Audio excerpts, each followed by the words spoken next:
په دغه موقع باندې د اوکاشا ابن محسن رضی الله تعالی عنہ یو صحابي دی، هغه راغی او وی چې یا رسول الله صلی الله علیه وسلم د جنگ د پاره را سریس نشته توره وغیره. نبی علیه الصلاۃ والسلام ورته یو څانګه یو لخته ورکړه، هغه د هغه په لاس کې چې څنګه هغه لاس کې واغشته نو یو زبردسته بریښ کوونکې پړقېدونکې توره ته جوړه شو او هغه په هغه توره باندې جنګېده تر دې چې الله پاک مسلمانانو ته فتح ورکړه او د هغې تورې نوم یې کېښود عون، یعنی د الله مدد. ظاهره ده چې هغه د الله مدد او دا توره وی د سره ډېرې مودې پورې وه.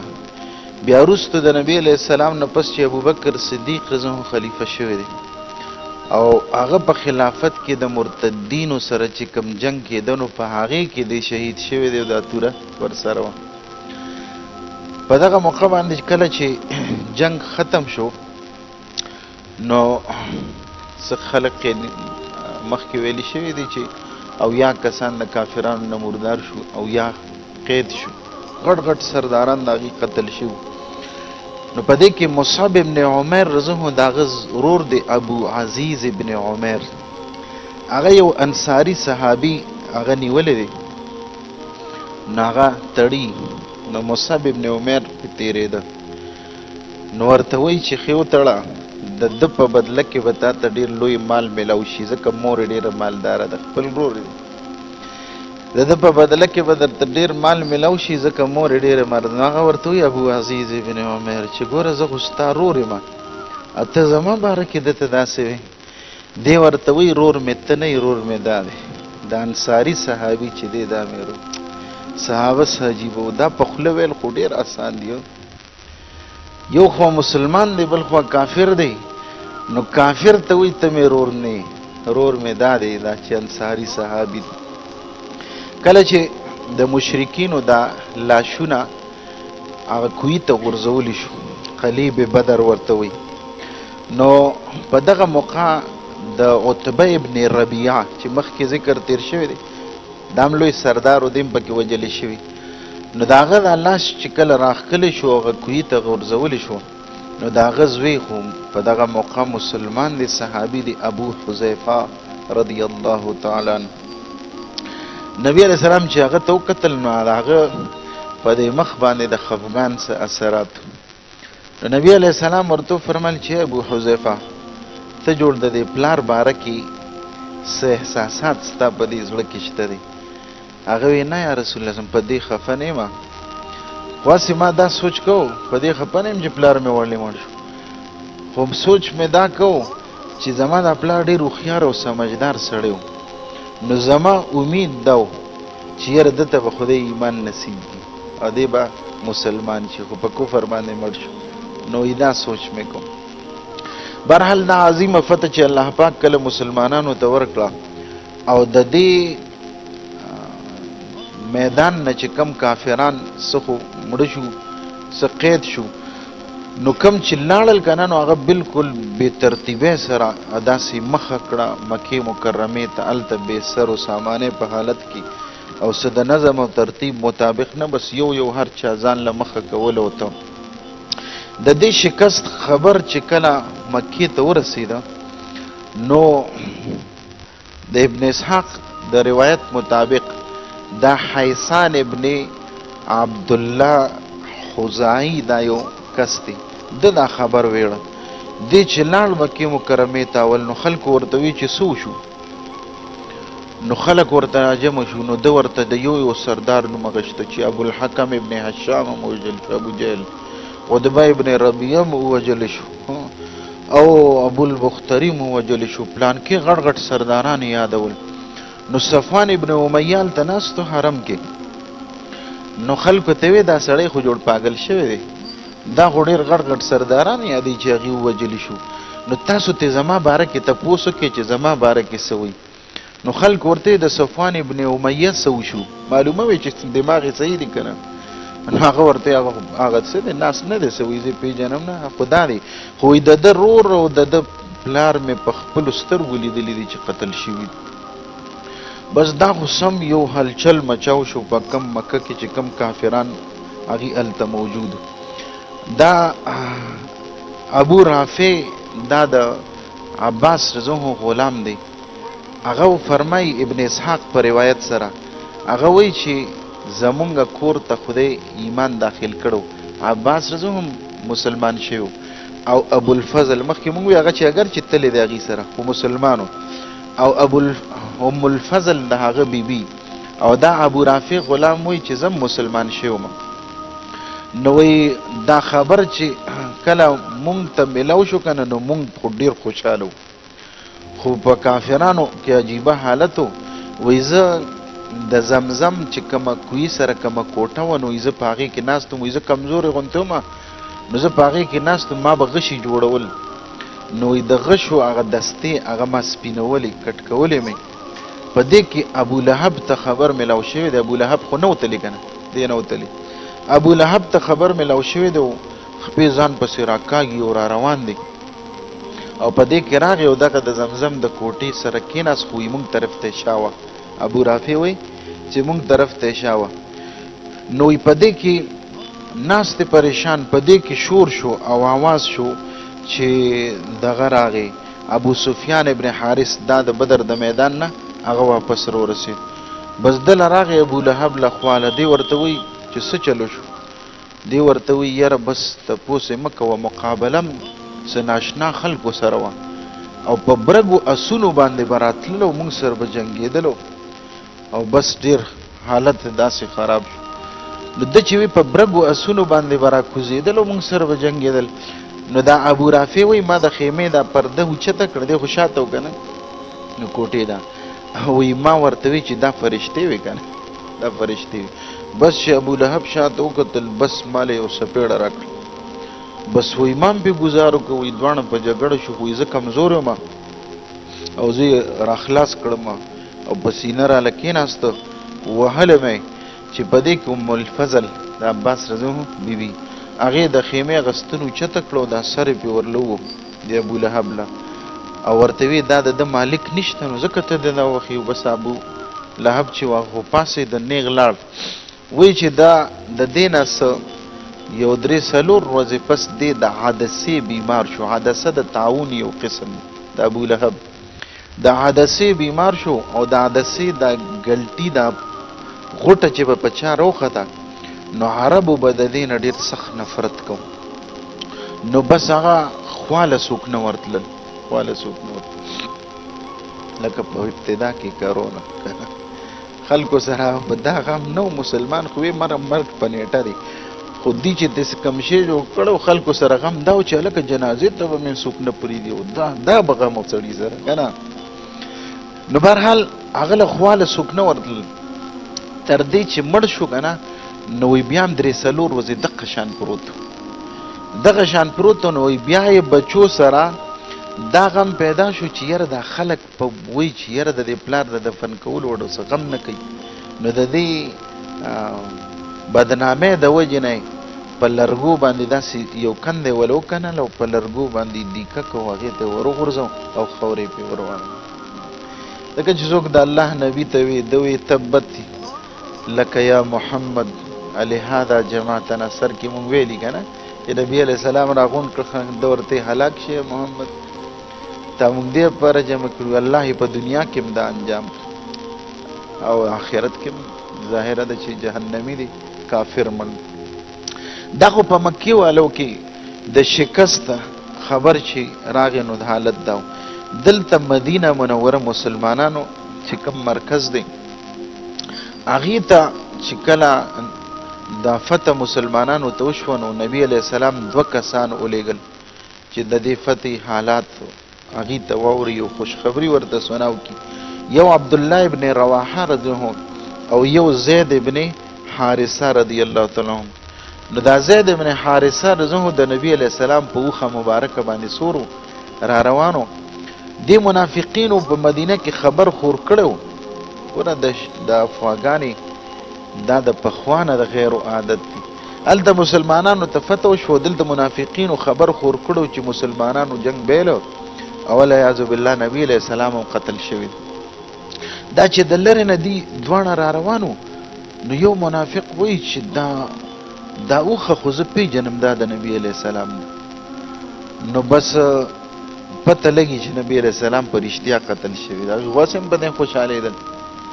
او یو ګوره دا زید ابن حارثه چې دی نو دا ښکاري داسې چې دا په تیښته باندې راغلی. بهرحال خو چې لنډ راورسېدل ټول خلک ورته راغونډ شو چې څه وشو. بس هغې ورته خوشخبري واوروله چې داسې مسلمانانو ته الله یو ډېر لوی خپل مدد شامل حال که عظیمه فتح الله مسلمانانو ته ورکړو. بس د تکبیر او د تحلیل نارې وې او مدینه ټوله یو آواز د تکبیر او تحلیل او ډېر خلک د مبارکباد ورکولو دپاره ووتل بدر طرف ته روان شو چې هغې هغه طرف نه را روان دي نو چې مونږ د دې طرف نه به ورځو هغې دپاره ووتل. هلته نبي علیه الصلاة والسلام چې کله جنگ وشولو نو غنیمت میلاو شو نو د غنیمت د تقسیم مسله را دا لومبنۍ غذا وه چې غنیمت پکې میلاو شو دا به څنګه تقسیمو. نو دغلته مسلمانان درې ډلې شي یو خو هغه چې د کافرانو پسې مخکې چې کم تښتېدل که نه نو هغې پسې تعقب کړی مخکې تلي او څه هغه چې هغه دلته په غنیمت راغونډولو کې شریک شي او چې هغه چې به صرف جنګ یې کړی نو دې کې خپل منځ کې اختلاف راغی چې کم چا غنیمت راغونډ کړی و هغې وی راغونډ کړی خو مونږ دی دا زمونږ حق دی او دې نور وی چې نه جنګېدلي مونږ هم یو دا زمونږ حق دی نور وی تعقب خو ورپسې مونږ کړی نو دې په دې کې په خپل منځ کې وو. الله جل شانو د سوره انفال دا آیتونه نازل کړل ویسألونک عن الانفال دې د غنیمت باره کې تا نه تپوس کوي قل الانفال لله والرسول. انفال نفل غنیمت دا د الله او د الله د رسول دی. بیا وروسته دې صورت کې د هغې د تقسیم طریقه هم راغلې ده 15 حصې به شي او یو حصه به د الله او د الله د رسول او دا 4 حصې به په مجاهدینو کې هغه تقسیمیږي. په دغه موقع باندې دا آیت هم راغی. دا اسلامي لشکر د مسلمانانو چې کله په بدر په میدان کې نبی علیه الصلاة والسلام 3 ورځې قیام وکړو او بیا هغه کوهي ته ورغی او هغې ته وی چې کوم کې د کافرانو لاشونه اچولی شو او هغې ته وی چې مونږ خو د الله وعده رښتینې ومونده تاسو د خپل رب وعده رښتینې ومونده که نه. عمر رضی یا رسول الله دی اوري نبی علیه السلام فرمایل ستاسو نه ښه اوري. دې نه پس نبی علیه السلام را روان شو لشکر واپس هغه را روان شو مدینې طرف ته. نو چې کله دی مدینه منورې طرف ته را روانو نو 3 ورځې چې هلته قیام وکړو بیا مدینې ته را روان شو. دې سره قیدیان هم د هغې او دغه رنګې د مشرکینو نه چې کوم مال غنیمت حاصل شو هغه هم ورسره نو مقام صفرا ته چې راورسېدلې یو خټ و هلته نبي علیه السلام 4 حصې د غنیمت هغه په مجاهدینو کې تقسیم کړی او بعضې جنگي قیدیان ورسره داسې وو چې د هغې باره کې نبي علیه السلام حکم وفرمایي چې دا ووجنئ ځکه هغه صرف جنگي قیدیان نه و هغه جنگي مجرمان هم لکه څنګه په جدید اصطلاح کې بعضې جنگ کې مجرمان چې ونیول شي هغې باندې دې مقدمه چلی او بعضې وخت کې د پانسۍ حکم یو عام جنگي قیدي یو جنگي مجرمي نو په هغې کې یو نظر ابن حارث دا نظر ابن حارث دا هغه کس و نبي علیه السلام چې به قرآن بیانو که نه نو ده به د هغې په مجلس کې څه وینځې ساتلې وې د ګډا مجلس پې ولګو د ګانو او خلکو ته به وی راځئ دا واورئ دا نبي علیه السلام تاسو ته قصې کوي وایي زه درته دې نه ښې قصې کوم دې تاجر و یو خوا بل خوا به ته د عجمي بادشاهانو د قصو کتابونه به یې راوړل وایي زه درته د دې نه ښې قصې کوم. نو دا نظر ابن حارث چونکې دا صرف جنگي قیدي نه و هلته حکم وشو چې دې ووجنېدل. علي رضی الله ترې نصر لرې کوم او بل عقبه ابن ابي معيط دا هغه کس و چې نبی علیه الصلاة والسلام هغه په 60 مبارک کې صادر چې اچولی او هغه په خپل خیال کې خو نبی علیه السلام وجلی و علیاذ بالله هغه ابوبکر صدیق رضی الله عنه راغی او نبی علیه السلام 60 کې صادر واچو زور یې ورکول مرې ته ولا صادر اچول نو په خپل خیال کې هغه نبی علیه السلام هغه شهید کړو. په ابوبکر صدیق رضی الله عنه راغی هغه ترې نه خلاص کړو. نو د ده باره کې حکم وشو چې دام ووجنې. د باره کې یو روایت د بل صحابي دی، خو یو د علي رضی الله عنه دی چې علي رضی الله عنه ته سر و. هسې عجیبه شجاع صحابي و. دا د چا نه د الله دپاره سر وال که نه. یو مسلمان قتلول خدا خو ډېره لویه ګناه ده، خو د الله دپاره د چا نه سر وال کافر دا هم لویه بهادري ده که نه. سید کاکا خو چرګ هم نشي حلالولی که نه. بعضې ګورې مونږ خو ځان له چېرته څاروی نه دی حلال که بعضې سړی ګورې نشي حلالولی. ګران کار دی. بهرحال علي رضی الله عنه ترېنه هغو صحابه و، بس الله یې پېژنده، د الله رسول یې پېژنده. څوک د الله او د الله د رسولو مخکې تیر شو وي دا مې رور دی، څوک د الله او د الله د رسول دشمنو نو کورور دی وي دا مې څه دی دشمن. بهرحال ما ووی چې کله مدینه کې کم دې ته زیرې میلاو شو نو خلک د مبارکباد دپاره راووتل. نو دی چې ور روان دي نو لار کې ورسره میلاو شو، مبارکي ورکوله. نو سلمه ابن اکوا رضی الله عنه دا یو صحابي دی، ده به ډېره تیزه منډه وال. هغه له چې چا مبارکباد ورکړه نو ورته ویې تاسو مونږ له د څه مبارکباد راکوئ، زمونږ د چا سره مقابله وه. هغه خو یو څو ګنجي بوډاګانو، څو ګنجي بوډاګانو مشران کسان یې. نبی علیه السلام تبسم وفرمایه ورته ویې سلما خو همدغه لوی سرداران و که دا خو د هغې هغه لوی سرداران. اسید ابن حضیر نه دیم وله مبارکباد له مخې له راغی. نو دا د مخکې ذکر تیر شوی ابتدا کې مسلمان شوی مدینه منوره کې. نو دوی یا رسول الله سلم الله ستاسو سترګې یخې کړې او الله خپل مدد شامل حال که، خو یا رسول الله که ما ته پته وي چې ستاسو به د کافرانو سره مخامخ کېږئ نو زه به چرم پاتې شوی نو. اما خو وی چې دا د قافلې مخکې تیر شوي که نه، دا خو د جنګي قافلې دپاره نه وروتي دي. نبی علیه الصلاة والسلام وفرمیل چې او تا رښتیا وي. بهرحال نبی علیه الصلاة والسلام مدینه منورې ته تشریف روړو او یو عجیبه منظر و د تکبیر او تحلیل الله اکبر د لا اله الا الله نارې وي. مسلمان خو په خوشحالۍ کې دا وي الله اکبر لا اله الا الله، دلته خلک وي الا لا څه بل شان دي چې کنه. نو بهرحال نبی علیه الصلاة والسلام چې تشریف روړو نو د هغې نه یو ورځ پس کم چې خلک قیدیان شوي هغې راتلل هم راوستل هم شروع شو. نبی علیه السلام مخکې را رسېدلی، هغه قیدیان چې راوستل شروع شو نو بیا نبی علیه السلام مشوره اخیسته اوس د دې بدر کې چې خلک قیدیان شوي دي نو د دې سره څه وکړو. نو د صحابه کرامو نه مشوره اخیسته. ابو بکر صدیق رضی الله عنه رای وه پکې او د نورو صحابو هم داسې رای وه چې یا رسول الله صلی الله علیه وسلم د دې نه به فدیه واخلو او دی به آزاد کو، ځکه چې دې فدیه واخلو نو موږ به د کافرانو په مقابله کې په دې سره قوت حاصل کو، او دا چې کم خلک آزاد کو نو کیدی شي دی مسلمانان شي، دی به هم زمونږ مټې جوړې شي سبا، دی آزادول پکار دی. او د عمر رضی الله عنه عجیبه شانو و یا رسول الله زما خو رایه دا ده که نه چې دی علي رضی الله عنه ته دا قیل حواله که دا خپل رور ورته حواله که، اما ته خپل پلانکي رشته دار حواله که، او دی پلانکي ته پلانکي رشته دار ټول رشته دارانو که دا ورته حواله که او دی د بار کې او په خپله د خپل رشته دار نه سر ووي چې مونږ وایو چې الله مونږ ستایو. بهرحال نبی علیہ السلام د ابوبکر صدیق رضی الله عمر رضی الله په خپل روایت کې نبی علیہ السلام د ابوبکر صدیق رضی الله رای خوښه کړه او د هغې نه فدیه واغستل شوه. عمر رضی الله فرمایي چې سبا له زه رالم نبی علیہ السلام هم جړل او ابوبکر صدیق رضی الله ناست دی او جاړي. ما وی یا رسول الله څه وجه ده څه شوي دي؟ ما ته ووایه که د جاړه څه وجه نو زه به مو جاړم، که نه وایې نو ستاسو د دواړو د وجې نه به هم جاړم، خو ما ته ووایه څه چل شوي. ورته وی چې عمر دا مونږ چې کومه فدیه واخیسته ستا د ملګرو د صحابو رایې دا وه، نو د دې رایې باره کې د الله دا مخامخ اونه چې ده ما ته پیش کړې شوه خبره چې ستا په ملګرو باندې عذاب د دې اونې پورې راغلی، د اونې پورې عذاب راغلی.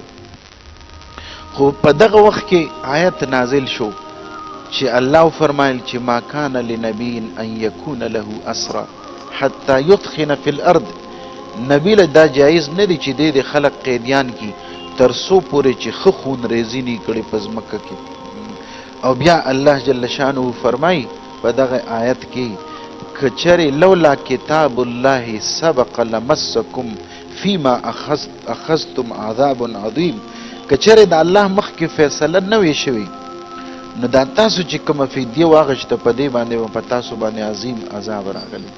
او وی نور تفسیر کې ته مفسرین لیکي چې الله غ فیصله مخ کې سوا نو هغه الله بل آیت کې ذکر کړی چې ما منن بعد اما فدان، یا احسان او کې آزاد کې داسي دا قیدیان او یا ترنا فدیه واخلي نو دا د الله مخ کې نه فیصله ورنه که دا فیصله نه و نو نور ستاسو په دې رای به د الله د طرفه عذاب راغلی.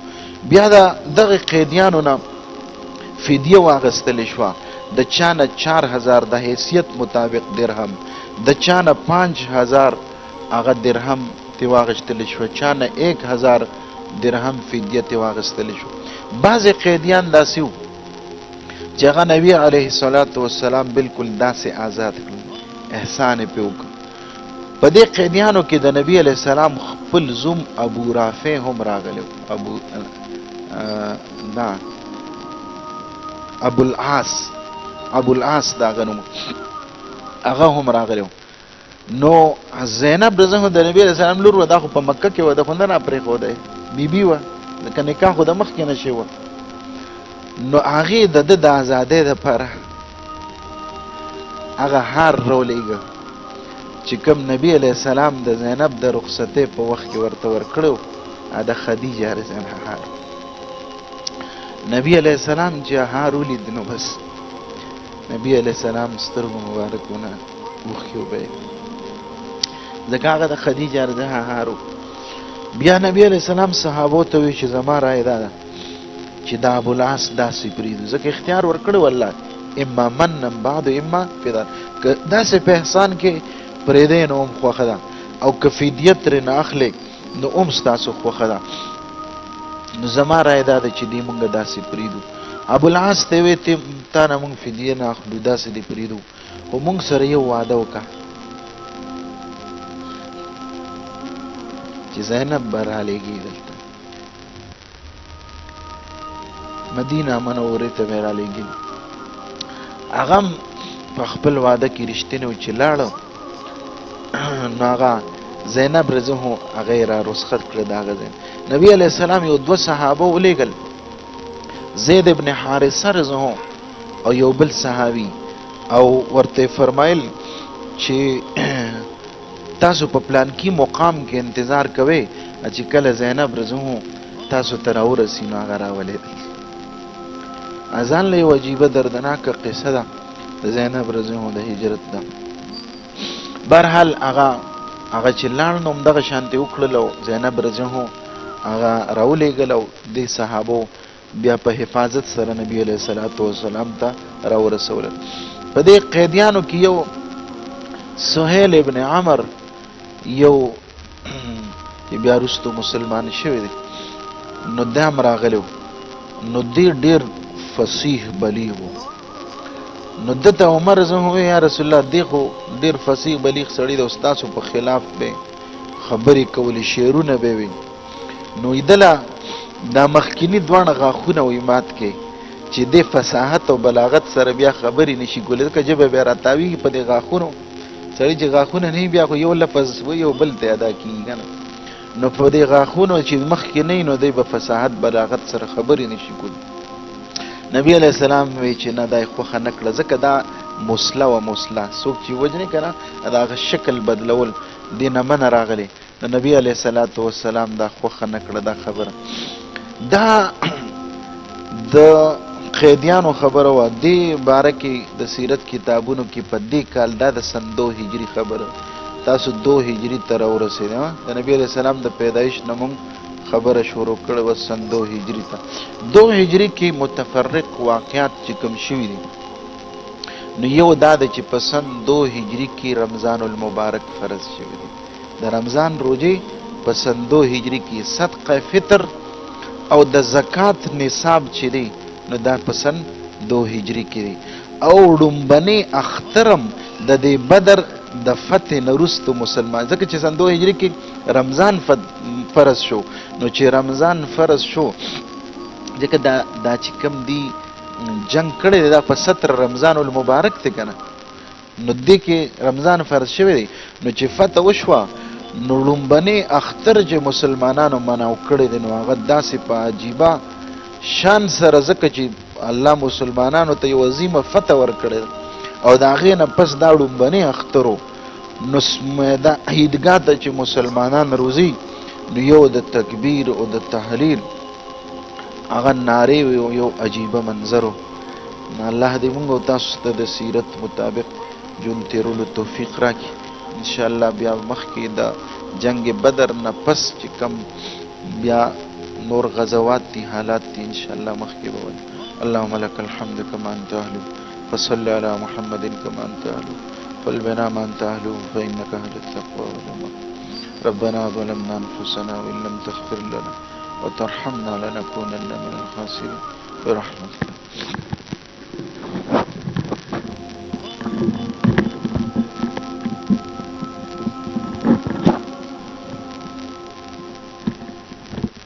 سړی حکمران دی که نه چې د هغه په خپله په ټول عمر په شرابو کې پرورش شي، نو هغه تاله لګیا دي شراب خانې بندوي که نه.